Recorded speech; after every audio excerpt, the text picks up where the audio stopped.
Thank you, Greg. It's a pleasure, after all my years in government and politics, as I may have said before, to be invited any place, even if it's early in the morning and coming in from the North Shore. This morning we have a distinguished panel, as you can see from your program, and I would like them to come up and sit down if they could, rather than introduce them one-on-one as they walk up, and I will introduce you while you're here. Now, the other thing, at least logistically, is panel, if you wish, you can take the podium, but when you are giving a statement or answering a question, probably standing up would be better for people in the back of the room. So if you can remember, good morning, Michael. Probably many of you in the room know the panel well, or at least 3 out of 4. But I understand that we've got a person who's come a great distance in Mark Levin, who's the Right on Crime Policy Director, as well as Director of the Center for Effective Justice at the Texas Public Policy Foundation. Mark, you're going to get, that's the longest introduction of any panel member this morning, according to the rules that Greg set out. To my immediate right is District Attorney Michael O'Keefe from the Cape and Islands. To Mark's right is Yolanda Smith, who is the Superintendent of the Suffolk County House of Correction. And to the far right is Molly Baldwin, who is the Executive Director of VROCA.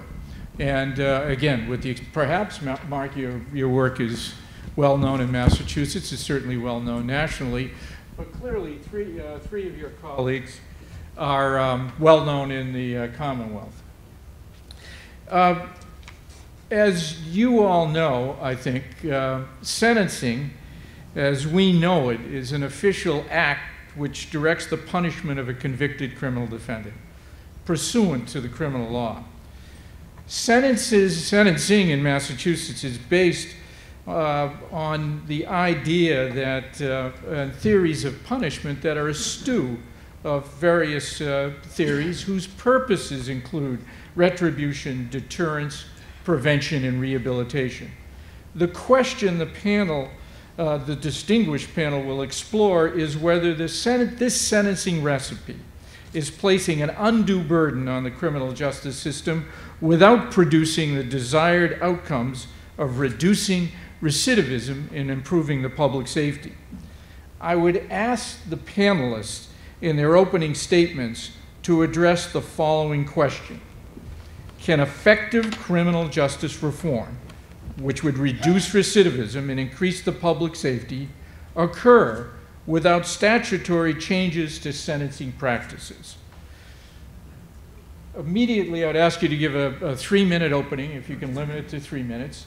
Then I would ask the panel to, we will begin questions, and panel members who have a desire to make a statement after their opening statement can do so, and I would encourage the panel to ask questions of each other.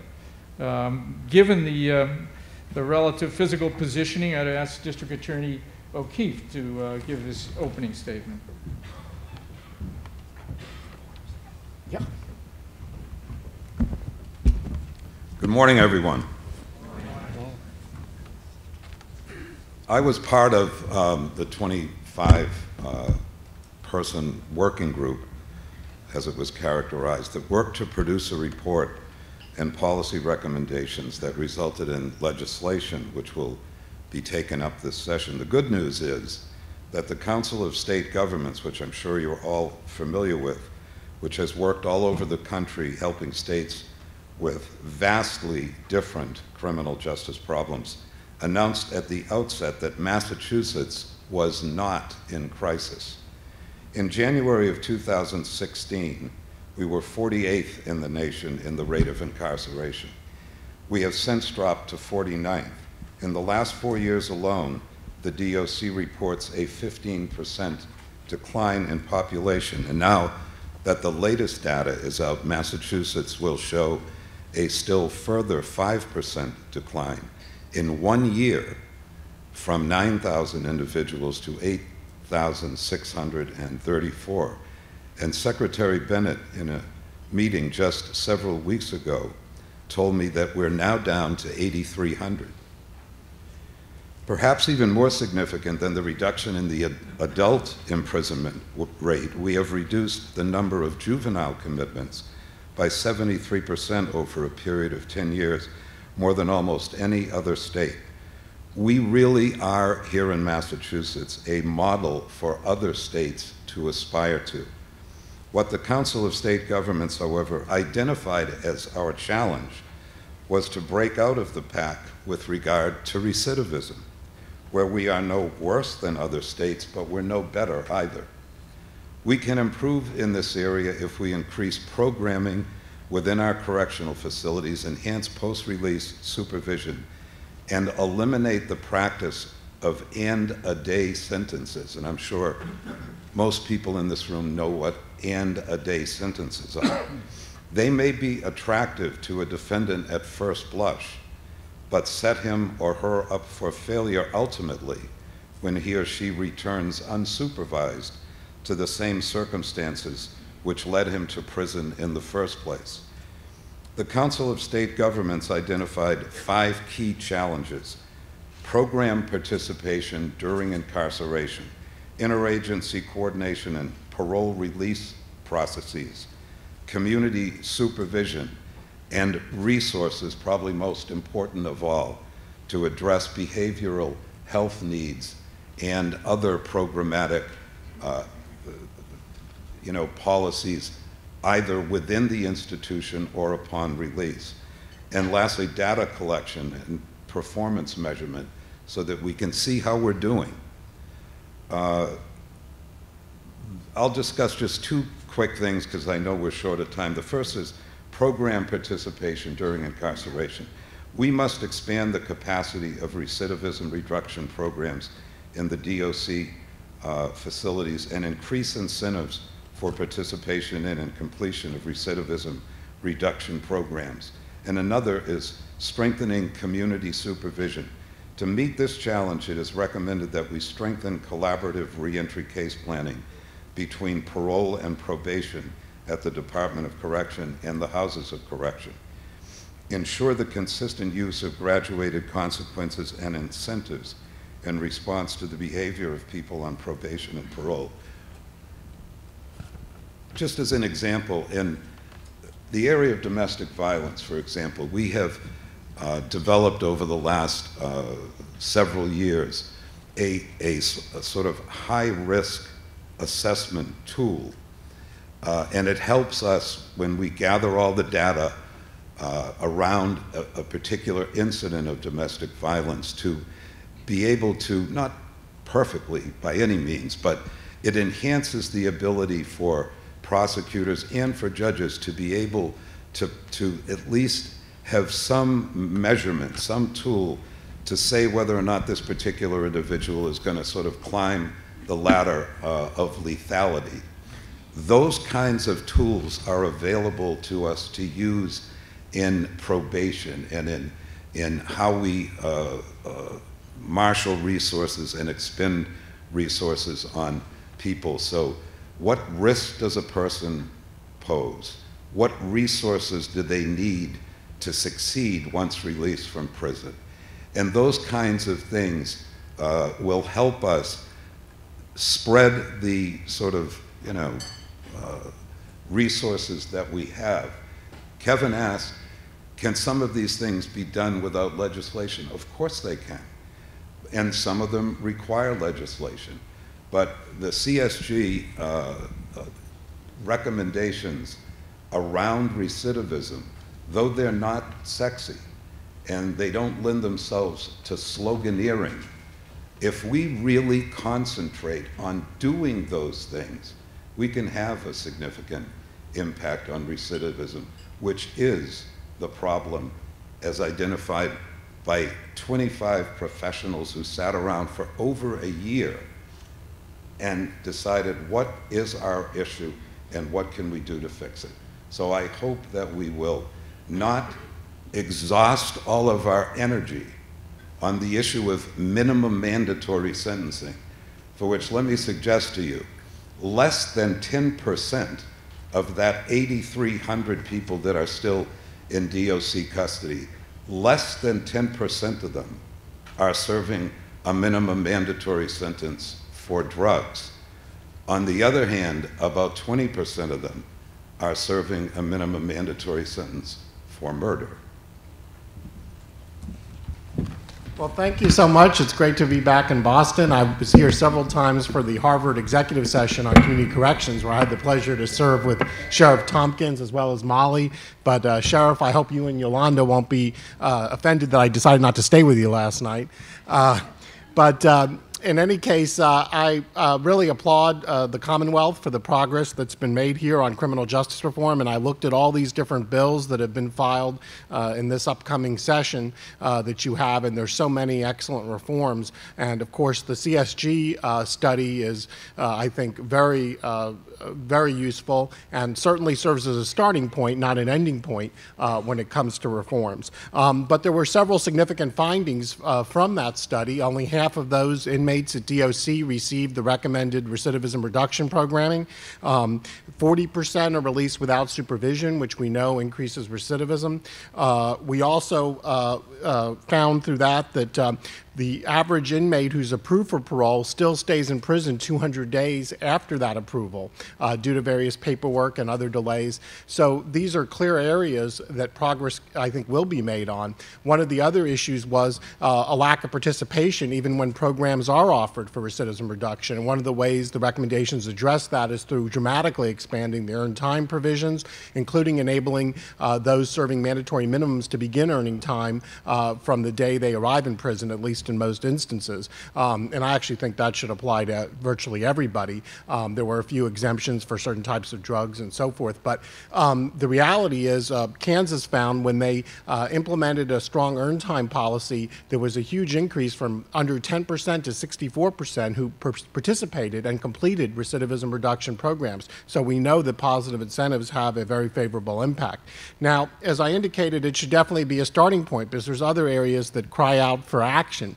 For example, the felony theft threshold needs to be adjusted for inflation after staying at $250 for many years. In Texas, in our last legislative session, we raised our felony offense threshold from $500 up to $2,500. And of course, you have a proposal to go from $250 to $1,500, which would certainly be very good in terms of making sure people do not have the stigma of a lifetime felony for what's a relatively low-level property crime. The Pew Center did a study of all the states over the last decade or so that have raised the felony offense threshold to adjust for inflation and found there had been no increase in property crimes, that those states have seen actually a slightly greater decline in property crime than other states during that period. One of the other areas that's very ripe for reform is pretrial justice to ensure that people that are not a risk to public safety do not languish in jail simply because they don't have resources. This is crucially important, as well as the fines and fees issue that really needs to be examined. There are there was a study just in 3 counties in Massachusetts, 105 people were in jail simply because they didn't have money to pay a fine or a fee, and that ought to be eliminated. So medical parole is another issue, people that are in prison who no longer can pose a threat to the public. When it comes to mandatory minimums, I think it's very important that we distinguish between drug dealers who are dealing in large quantities, who are members or leaders of criminal enterprises, versus those who may be just dealing a very small amount to support their own drug habit, the so-called street corner drug dealers. There's a program in Seattle that many of you may be familiar with, Law Enforcement Assisted Diversion, the LEAD program that has had tremendous reductions in reducing addiction, but it does deal not just with those with drug possession, but also these individuals, some of whom are homeless on street corners, dealing very small amounts of drugs to support their own habit. It's also dramatically reduced overdoses and emergency room visits, as well as saving jail costs. So there's so many things that I think Massachusetts is in position to do with this upcoming or ongoing legislative session. In Texas, we're used to meeting 140 days every 2 years. Some people say it should be 2 days every 140 years. But I applaud all of you legislators here in Massachusetts and look forward to today's discussion.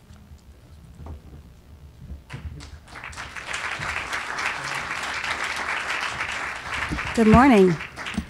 I'm Yolanda Smith, and I work with the Suffolk County Sheriff's Department, as has been mentioned, and it is my honor to be a part of this panel today. For 22 years, I have been with the department, and many of those years have been as an officer. So boots to the ground, I understand and I see people who come into jail who are mentally who have mental health crisis.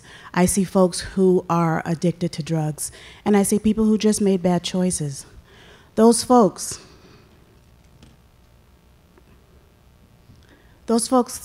are in jail, but probably shouldn't be. They would be better served in mental health institutions, better served in detox addiction facilities. And there are some who just should have been diverted from prison altogether. And so with that, I believe that Massachusetts has made pathways into putting services into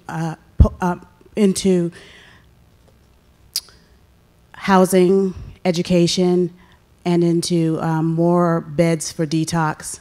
But until we put greater focus on those things, recidivism is going to continue. And so I believe that funding has to increase towards those things. Pre-adjudication, there should be diversion programs where folks can be in the community, in their homes if it's appropriate, with community supervision. I believe that when folks come to prison, that post-release, there should still be continuum of care. We should still be helping these folks by making partnerships with community health centers to ensure that folks have proper health care.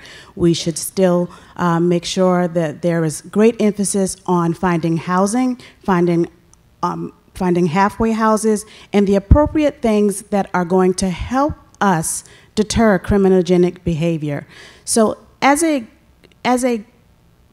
correctional practitioner, that's my lens on how we're going to make things better regarding the criminal justice system. And I also need to highlight that there are folks who are going to continue to come to jail and to county prisons.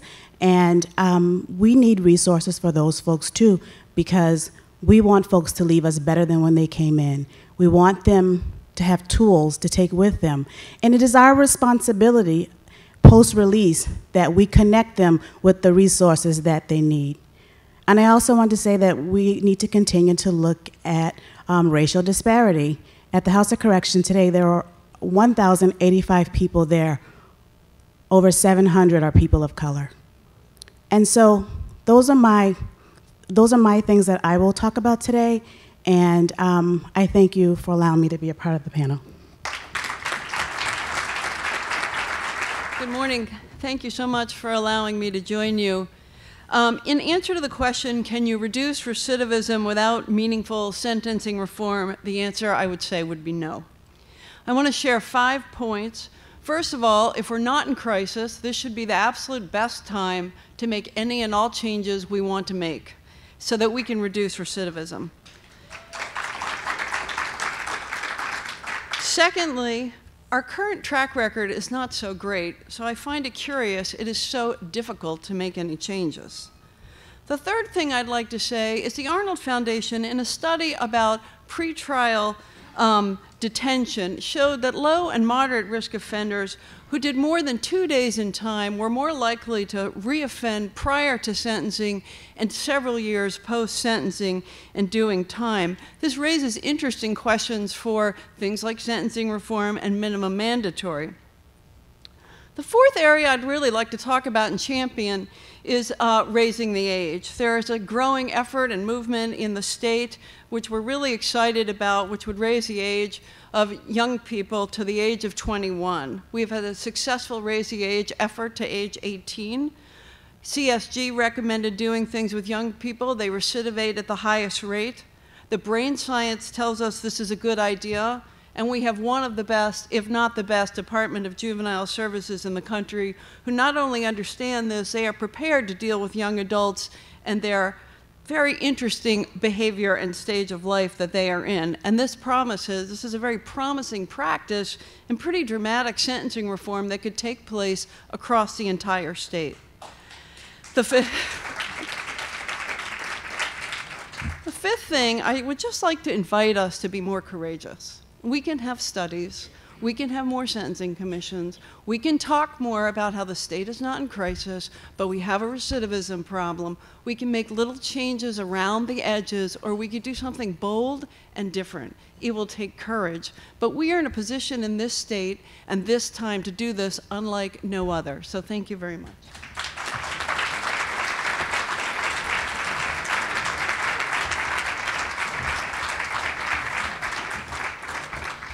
Just to begin the discussion, I would like to ask the panel their opinion, specifically in Massachusetts. Mark, you can speak broadly nationally. Since we throw about the terms in terms of decision-making, statutory change, that it should be data-based, data-driven, evidence-based practice should be followed. Do you have opinions as to the quality of the data we get in Massachusetts from the various parts of the criminal justice system, and whether it's shared effectively in order that we can craft policy? Mike, I'll start with you. Well, I think, some things are, readily lend themselves to easy collection. You can count how many people are in DOC custody, for example. And other things are much more problematic. And as CSG went through the particularly troubling issue of the disparate, numbers with respect to the African American population and the Hispanic population, it made the point, and you can read it in the report, and I'd commend it to your attention, that they can answer the who question. In other words, they can identify, once incarcerated, the numbers of African Americans, Caucasian, Hispanic. What they make the point of saying is they don't have the data to answer the why question. And they speculate, could it be that the sentences are given because the crime that brought the person in was a more serious crime? They don't know. That's one of the things they speculated about. My suggestion to CSG at the end was, let's make it a point to, if we believe this data is important, that we go about collecting it, but that we do it uniformly throughout all segments of the criminal justice system, because if we don't do that, one entity isn't going to be able to talk to another. And without going on too long, I'll just go back. Years ago, in the racial profiling issue, I sat on a number of task forces with the Attorney General and the Police Commissioner of Boston, and that very difficult issue of our African Americans and Latinos and other people of color being stopped by police at a greater rate than that whole issue, very nettlesome, very troubling. The police said, do you want us to ask those questions? That has a racist tint, just the asking of the question. So the whole business of trying to identify people by what race they are, we've got to figure out a way to do that through all segments of the system so that we can have some meaningful data to operate from. Well, I certainly don't think Massachusetts is any worse than any other states in this regard. Data is always a challenge, particularly in Texas, because we have 254 counties. You're fortunate to only have 11 in that way. But the key is to look at offenders of the same profile, the same risk level, through a common risk and needs assessment instrument, and then look at different outcomes based on what their placement is. So, and then also see how that varies around the state.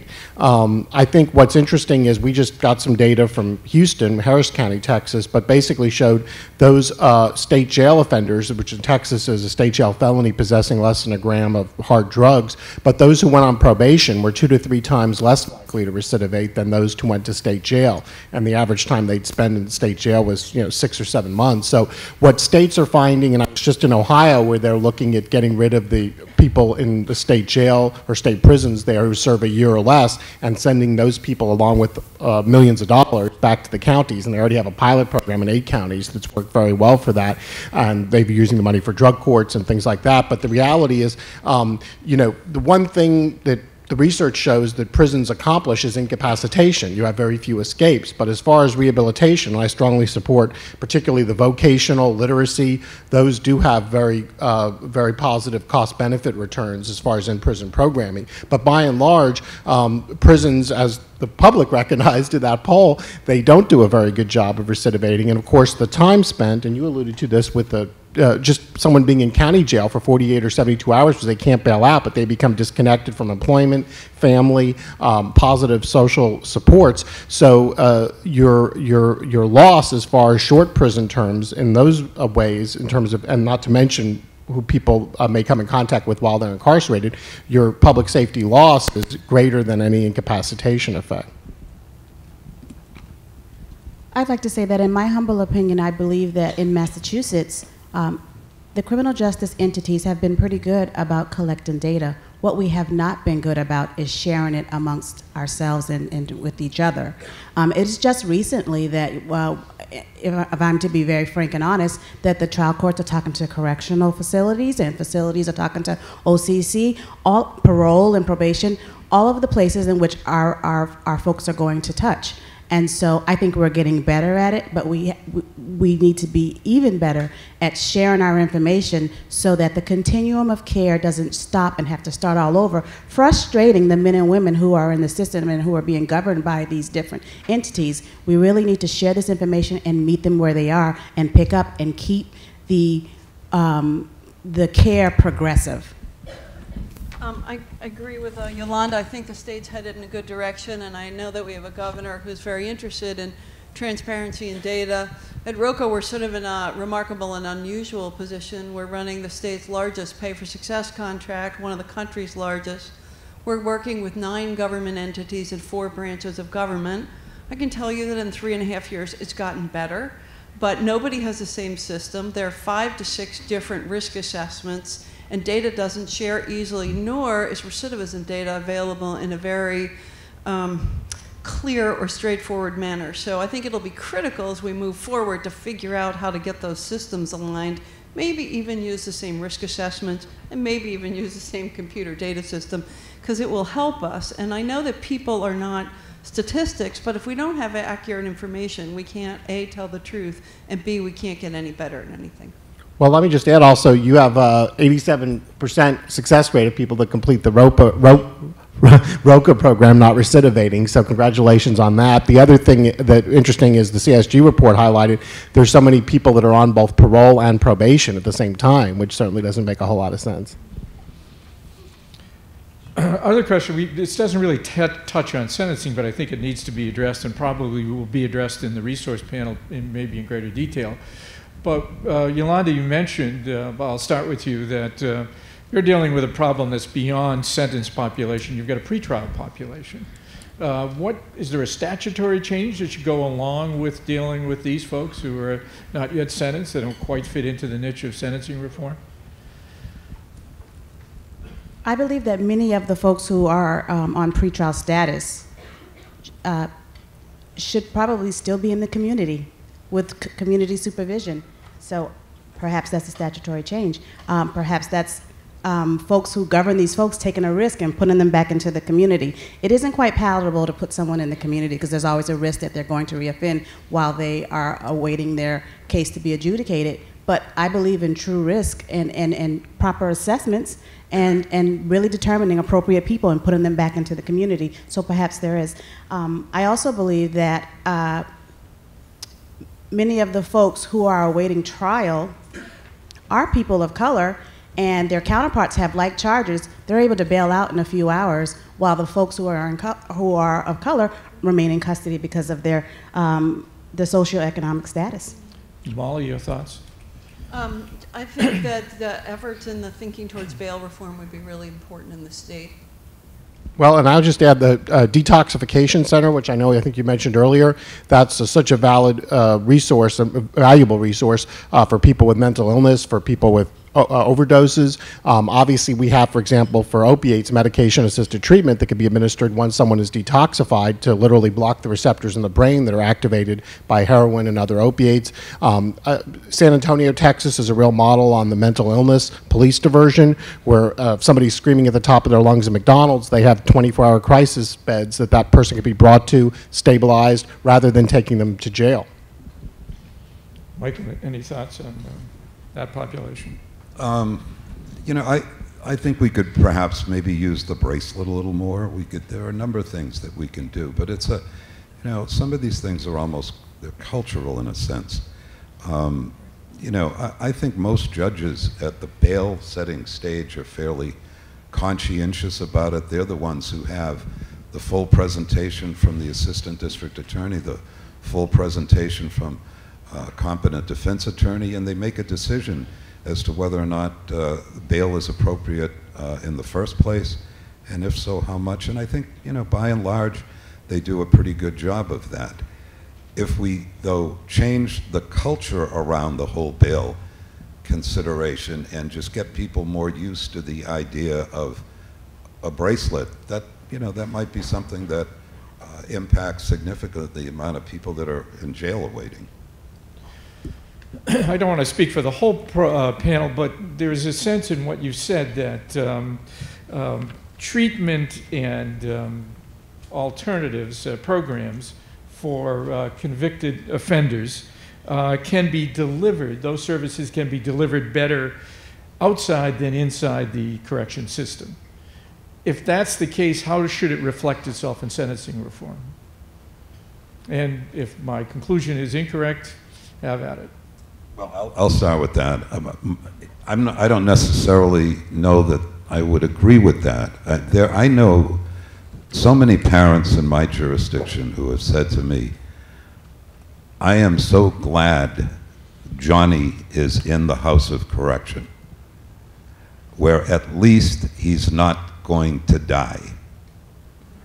So there's a wonderful program at the Barnstable County House of Correction run by Sheriff Cummings, the Vivitrol program. He's been recognized by the White House and all over the country for his pioneering, if you will, of this drug that really helps drug-addicted individuals. And there are many of those people that are on that program, and you can't be administered Vivitrol until you're sober. I think it's 6 months. It might be 3, but I think it's 6. So you have to almost be in a place where you're going to be relatively assured you're not going to be taking drugs. So it isn't necessarily true that you're better off being in a program outside. Some people need the structure of what the houses of correction can do for them. Yeah, no, I thought it was 7 days that you had to be have that out of your system, but perhaps it's more for some people. But in any case, whether it's 7 days or whatever, there's a time, whether it's a detoxification center or jail. And the reality is, at least in Texas, and I imagine it's true here in most of your jurisdictions, there's not a detox center. So I don't disagree with you that the reality is there are people that if they're just left on the street and nothing's done, whether it's mental illness or addiction, they're going to die. They're a danger to themselves in many ways. So, there is certainly a point to that. The other thing is, I do think, though, for once you get somebody detoxified and so forth, certainly moving them into a residential treatment if they need that, or outpatient treatment in most cases is, and of course there's states, for example, that have passed outpatient civil commitment, which provides an avenue for that. And one of the things I do want to point out is that sometimes the health agencies, whether it's mental health agencies, for example, they need to make sure that their programming is tailored to criminal justice clients. For example, criminal justice clients may have lower rates of actual compliance with the medications. And so, for example, on the mental illness side, you have injectables where somebody can watch that person does that injectable, and it's only every 30 days they have to take that. So, but also they may have other risk factors in terms of antisocial attitudes, negative peer association. So you have to address all of it holistically. And as we all know, there's many people with dual diagnoses, both mental health and addiction at the same time. So it does require, I think, both the public health and the correctional inputs to have a kind of an integrated treatment approach. I think I can agree and say that I've had many parents call me and say, I'm so happy that, you know, my son or my daughter is in the House of Correction, because at least I know where he or she is, and I know that he or she probably isn't using drugs. So to me, as the superintendent, that means I need to do something, and I need to do it fast, because the average day for a male offender in the House of Correction is 6 to 9 months, and for a female, 9 to 12 months. And so with that, I need to work really hard and really fast to make sure I am doing something that is going to help these folks when they go back into the community, and they are going back into the community. And so with that, there has to be programs that are evidence-based. We are currently doing our recidivism studies to find out what's going on with the folks who are entrusted to our care.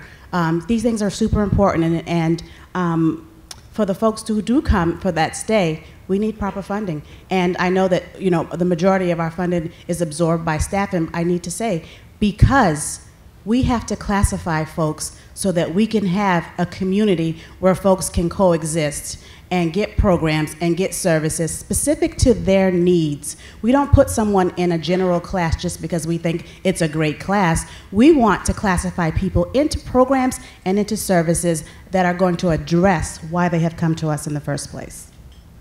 So I think one of the most exciting things about the concept of Raise the Age is that the Department of Youth Services has a strong history of working with young people, of a youth development approach, of helping young people get the skills they need, both vocationally, educationally, and in terms of mental health. So certainly, as a pretty dramatic reform, if we raise the age to 21, that group of young people would get a consistent and solid base of those programs.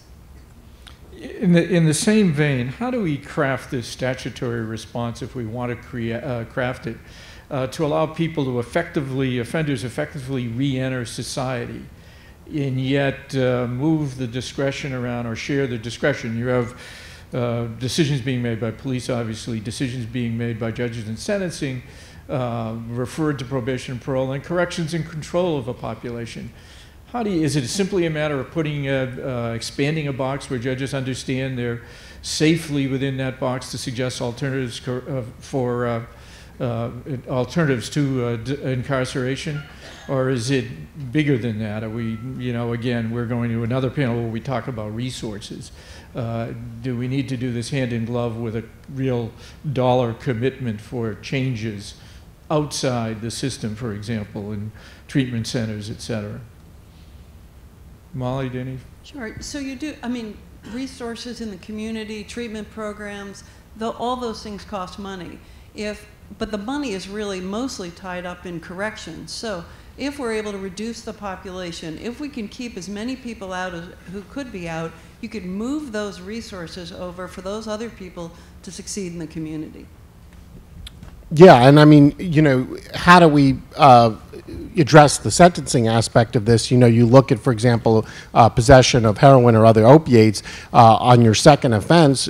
If it's filed in Superior Court, you could be looking at mandatory minimum of 2.5 years and up to 5 years in prison. And I think all of us have talked about the need for treatment in these instances. So I think we do need to re-examine the sentencing laws, certainly, and also make sure you distinguish between drug kingpins, leaders of organizations, versus someone who may be addicted themselves and is just dealing a very small amount of drugs and is not a leader of any enterprise or even part of any enterprise. So those are the kinds of, you know, it requires a scalpel, not a sledgehammer when you're dealing with sentencing. And you know, and then as far as the savings go, I think the key is, and this is one of the good things with the CSG, the legislative package, is there's an initial investment into treatment and expanding for example, the community correction centers, the residential types of treatment that I talked about, because, you know, even as you reduce the prison population, you don't necessarily get the savings immediately because you're not able to close an entire prison. Now, you get a certain marginal savings on each person that's not incarcerated. So it's definitely still good to pursue that, but also not wait until those savings materialize before you do what's necessary to kind of create the additional options that judges and prosecutors will have available to deliver the types of treatments that are effective. Yeah, and we had a discussion earlier when we had a breakfast this morning. You know, this notion that we're going to save all this money, you know, figures of, I remember when it first started, it was 40,000, then it was 50,000, then it was 55,000 for every year that we incarcerate somebody and all that. And we're, you know, so we let, you know, 10 people out of the Suffolk House of Correction. Is Sheriff Tompkins going to turn in, you know, $500,000 back to the general fund? No, he has fixed costs. He has union contracts. He has, so if we're serious about doing something about recidivism, we have to make an investment in it. And that's why I hope people will support this so-called CSG legislative package, because over 6 years it calls for about, it's modest, $34.5 million, I think it is, but it's targeted at the kinds of things that can really have an impact. You know, better programmatic stuff within the institution and better stuff outside the institution. So, you know, that's why I say, you know, it's not terribly exciting or sexy, but if we really did that stuff, it would have an impact, and I hope we do. I'd just like to say that every entity in criminal justice has to continue to talk to each other and share information. Judges need to know what's going on inside houses of corrections and Department of Correction. Probation and parole need to know what's going on inside the houses of correction, because what happens most of the time is that folks are doing the work inside the houses of correction and DOC. Upon release, they're asked to do it again.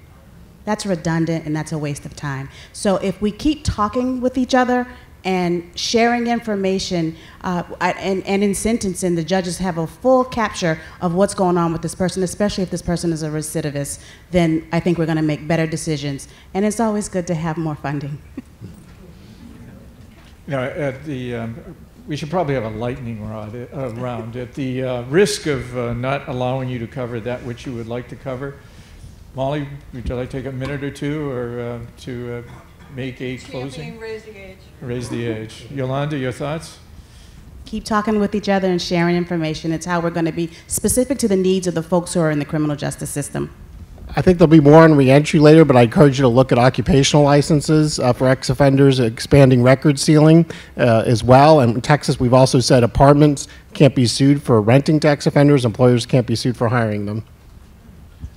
I would just, at the risk of sounding like a broken record, I just hope, you know, you really look at the CSG recommendations around recidivism and urge the legislature, as the leadership does, the governor, Senate President, the Speaker, to support those things.